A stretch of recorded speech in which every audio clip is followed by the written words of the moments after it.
Salut, moi c'est Alexandra et je souffre d'anxiété chronique. Si vous avez vu ma dernière vidéo, vous savez que je suis partie à Séoul pendant 10 jours. Mais avant de vous conter cette merveilleuse histoire, je voudrais vous parler de moi, du vrai moi.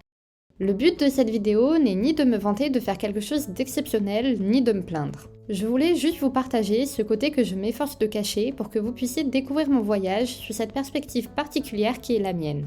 La vérité, c'est que je suis sujette à de nombreux troubles anxieux. On peut parler d'agoraphobie, d'hémétophobie, de phobie sociale ou encore de spasmophilie. Je sais, ça fait beaucoup de mots compliqués. Ce qu'il faut retenir, c'est que je fais souvent des crises d'angoisse disproportionnées sans raison apparente qui se manifestent par des gènes physiques de manière plus ou moins intense. Il peut s'agir de vertiges, de difficultés à respirer, jusqu'aux crises complètement paralysantes pendant lesquelles j'ai l'impression que je vais suffoquer dans les secondes qui suivent. Chaque action du quotidien, anodine pour les autres, est un vrai défi. Parfois insurmontable.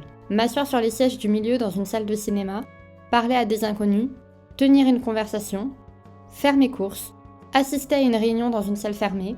Il y a encore 3 ans, il m'était impossible de sortir sans écouteurs. La musique me permettait de créer une bulle rassurante autour de moi qui me séparait de la foule et du bruit. Malgré ces crises d'angoisse bien trop fréquentes, j'ai toujours eu des rêves plein la tête.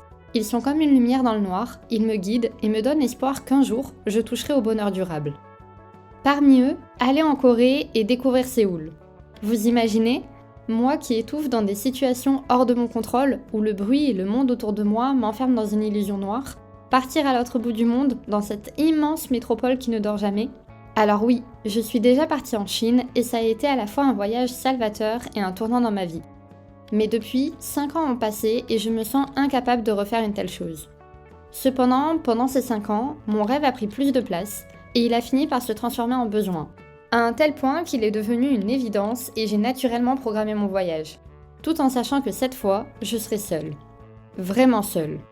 Personne ne m'accompagnera pour partager ou endurer mes crises d'angoisse. Alors Séoul, seras-tu mon réconfort ou un puissant fond ?